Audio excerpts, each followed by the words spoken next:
तक लोग उठते हैं 7 बजे तक, तब तक मेरा एक मॉक टेस्ट ख़त्म हो चुका रहता है, मेरा एनालिसिस ख़त्म हो चुका रहता है और मेरा वॉकिंग और रनिंग भी ख़त्म हो चुकी रहती है। मैं वे फॉरवर्ड महसूस करता हूँ। रात के 9-10 बजे सो जाता था, आराम से 4 बजे उठता था and that was my strict discipline that I followed during my preparation days.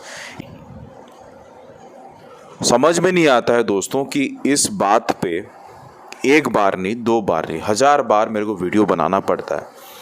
और ऐसा होता है ना कि आप घर पे बैठे हैं, आपको रिफ़्रेशमेंट चाहिए तो आप 1 बार नहीं, 2 बार नहीं, 3-4 बार भी चाय ले लेते हैं। क्यों? क्योंकि वो चीज़ आपको रिफ़्रेशमेंट देती है। मैं यहाँ पे आपको चाय लेने की बात नहीं कर रहा हूँ, मैं यहाँ पे पता नहीं वीडियोस की अहमियत के बारे में आपको समझाना चाहता हूँ। मेरे कुछ ऐसे वीडियोस होते हैं जो वो आता है तो फिर आप 3-4 दिन अच्छे से पढ़ाई करते हो, और नहीं आता है तो फिर पता नहीं, मेरे कुछ सब्सक्राइबर्स हैं, मेरे को लगता है ऐसा है क्योंकि उनका मैसेज मैं पढ़ता हूँ। ऐसा नहीं कि सिर्फ आशीष सिंह ही इस इंडस्ट्री में है, बहुत सारे लोग हैं जो इंस्पायर करते हैं लोगों को। मैं आपसे एक सवाल पूछना चाहता हूँ और मैं अपने आप पे भी ये सवाल पूछूंगा और उसका जवाब भी मैं खुद ही दूंगा। मैं भी चाहता हूँ कि आप भी इस चीज़ का जवाब दीजिए। मैंने अगर बैंक की नौकरी के लिए एप्लीकेशन फॉर्म फिल किया, जब भी मैंने किया था 2018 से मैंने स्टार्ट किया, तो भरना स्टार्ट किया, 2019 में नौकरी हो गई, तो मैं क्यों भरा था? ऐसा क्यों नहीं था कि मैं आईएएस नौकरी के लिए भरा? क्यों नहीं भरा मैंने? इसलिए नहीं भरा क्योंकि मेरे को पता था कि अगर मैं भर तो देता हूँ, भगवान ने टैलेंट भी दिया है, लेकिन उसके लिए उतना मेहनत मेरे पास नहीं है, मैं उतना मेहनत नहीं कर सकता हूँ।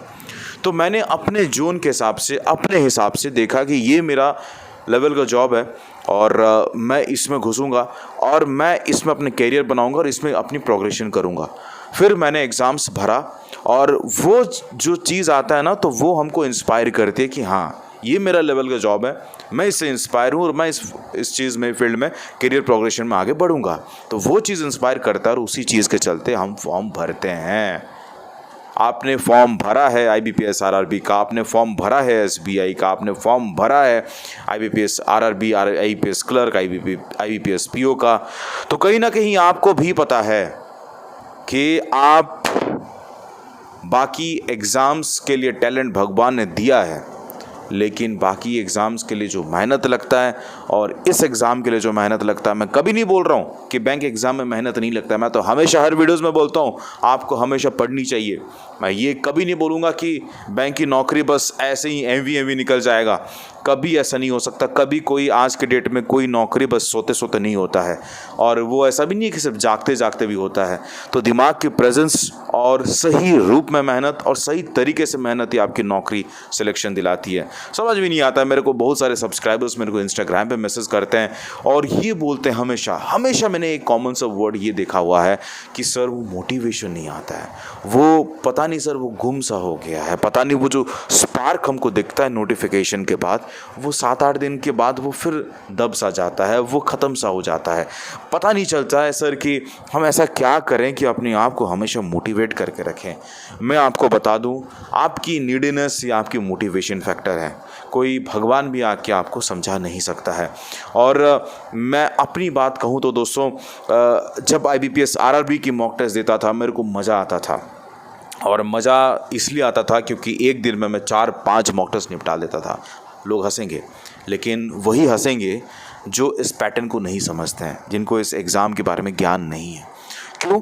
बिकॉज ये 45 मिनट की परीक्षा होती है, 45 मिनट बैठना and that's to maths reasoning करना, आपको बोरियत भी फील नहीं होगा, ख़त्म सा हो जाता है 45 मिनट। 10-15 मिनट ब्रेक लेने के बाद आप एनालिसिस पे उतर आते हैं, और जब एनालिसिस करते हैं वो आधे घंटे भी नहीं लगता है, 20 मिनट, बिकॉज ये मैथ्स और रीजनिंग है।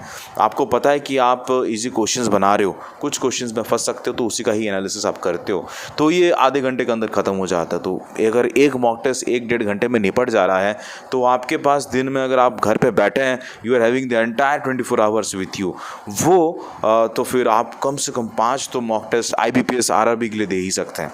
लेकिन अभी सिचुएशन अलग है, अब एसबीआई भी है, आईबीपीएस आरआरबी है, तो उस हिसाब से आपको अपने में डिसाइड करना है आपकी प्रायोरिटी क्या है। और अगर आपकी प्रायोरिटी दोनों हैं और दोनों में से अच्छा प्रायोरिटी आपको लगता है कि SBI है, तो फिर SBI पे थोड़ा ज़्यादा फोकस रखें, बिकॉज SBI का अगर बनाते रहोगे तो IBPS RRB भी निकल जाएगा।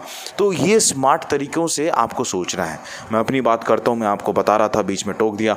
रात के 12-1 बजे भी जब नींद टूट जाता था, बोर सा लगता था, उठ के हमने मॉक टेस्ट दिया है। एंड बिलीव मी, हमेशा मैं सवेरे 4 बजे उठ के मैं अपने मॉक टेस्ट देख के उसका जो रिज़ल्ट है आई थिंक 5-5:30 बजे तक हो जाता था। और उसके बाद ही मैं मॉर्निंग वॉक पे जाता था, उसके बाद ही मैं रनिंग पे जाता था। और उसका जो रिज़ल्ट है अपने फादर के जीमेल अकाउंट में हमेशा शेयर किया है मैंने। आज भी मेरे जीमेल अकाउंट में वो यादें जो हैं वो पड़ी हुई है, जो मार्क्स मैं भेजता था, that is still there in my Gmail account.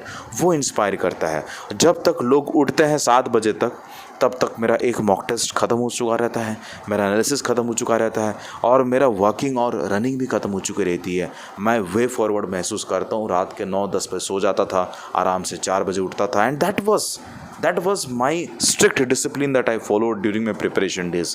ये डिसिप्लिन आपको भी अपने में दिखाना पड़ेगा। मोटिवेशन नाम का कोई चीज़ नहीं होता है, वो आग होती है जो अंदर जलती रहती है और तब थमता है जब आप उस मुकाम में पहुंच जाते हैं। ये मैं हमेशा विश्वास किया हूँ।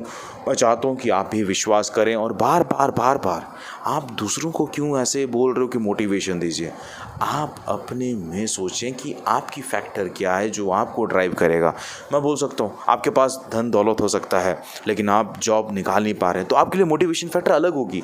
किसी को अपने गर्लफ्रेंड को दिखाने के लिए एग्ज़ाम लेना रहता है, किसी को अपने परिवार की फाइनेंशियल कंडीशंस को सुधारने के लिए रहता है, किसी को अपनी profile standard of living change करने के लिए होता है। तो हर किसी के लिए अलग अलग डिमांड है, लेकिन 100 बातों की एक बात है, सब लोग वहीं पे ही आके रुकते हैं। चलिए फिर मिलते हैं नेक्स्ट वाले वीडियो पे। तब तक के लिए जय हिंद, जय भारत, शब्बा के लव यू। और अपने सेहत का बिल्कुल ध्यान रखिएगा।